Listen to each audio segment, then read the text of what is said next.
So referencing the video we just did, what is this? Quadratic, what is this? Exponential, what is this? Linear. All right, so, oh, I just answered that. All right, what is the domain? We kind of talked about this in the last video. Remember, the domain for all three is going to be all real numbers. Please don't get this wrong. All right, the range, all right, is going to be determining what the graph looks like. So now we're going to strictly do these graphs right here. The range, remember, is from the bottom, okay? The range is, so domain is X, range is Y. Range is from the bottom of the graph to the top of the graph. So the bottom of the graph is right here. In terms of the Y, where is that going? Where are these arrows pointing to? Negative infinity, okay? And where does it stop? Where's the top of the graph? Right here. Which number is that? 4. Now, negative infinity is open because it doesn't include, it's not a number, and 4 is closed because it includes it, it's a dot, so you close it like this. The other way you can write this, that's interval notation. The other way you can write this is you can write it's everything underneath what? 4. So it's Y is less than or equal to, because it's equal to that, 4. All right, looking at this, where's the bottom of the graph? The bottom of the graph is over here because it doesn't pass here. So what's that? 0. So 0. Where's the top of the graph? Over here, and goes on forever that way. So where's that going? Infinity. All right, does it include 0? No, because there's an isotope, and remember an isotope is what? A dotted line that it gets really close to but never touches. So it's an exponential, that's why. So it gets really close to it but doesn't touch, so it's open, and infinity is not a number, so it's open. Another way you could write that is Y is what? Bigger, so it's on top of, it's bigger than 0. Bigger only, not equal to 0. All right, for this graph, remember for linear, it's all real numbers no matter what, but the bottom of the graph is right here and it goes on down forever, so it's negative infinity. And but I can write that negative infinity, and a couple of graphs right here goes on forever, which is what? Positive infinity. So you need to actually know, sometimes instead of all real numbers, they'll write it down as interval notation. You need to know how to do both. All right, taking a look at average rate of change.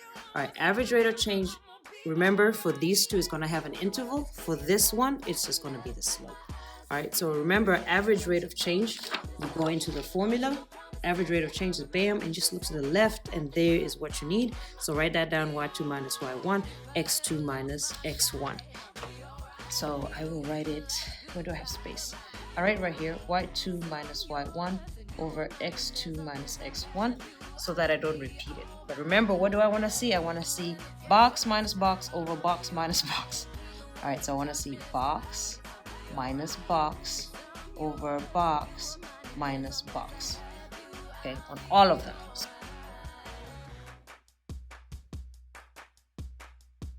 x1, x2, x1, x2, x1, x2.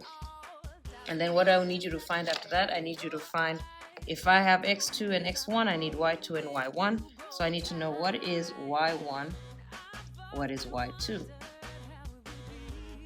I need to make sure that I put those in boxes, right? Put them in boxes so that I know what number goes with what. All right, so the average rate of change when x is negative 2 in this graph, when x is negative 2, what is y? So I go to negative 2, what's y right there? 0. When x is 0, so I go when x is 0, what is y? Y is 5. And I do the same thing here. When x is 0, what's y? Sorry, when x is 0, what's y? What is that? 1. When x is 1, what's y? 5. Okay.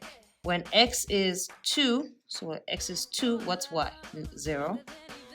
And when x is 4, y is 3. Okay, once I have my x's and my y's, all I'm going to do is plug them into my boxes, exactly how I see them. So I go y2 is 5, put that in there. Then I go y1 is 0. Then I go x2 is 0. Then I go x1 is negative 2. y2 is 5. y1 is 1. x2 is 1. x1 is 0. Okay. y2 is 3. y1 is 0. x2 is 4. And x1 is 2. Once I have that, I'm just strictly putting in the calculator. So 5 minus 0 is 5. 0 minus negative 2, that becomes a positive, so that's 2.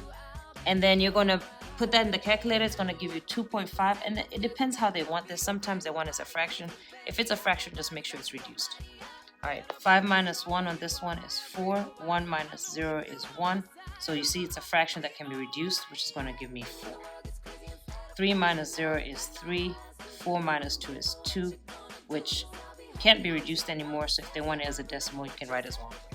All right, so let's just take some look at some characteristics about the graph. And all characteristics mean is just tell me about the graph. What do you see with the graph? All right, so let me talk about a couple of things. First is your vertex.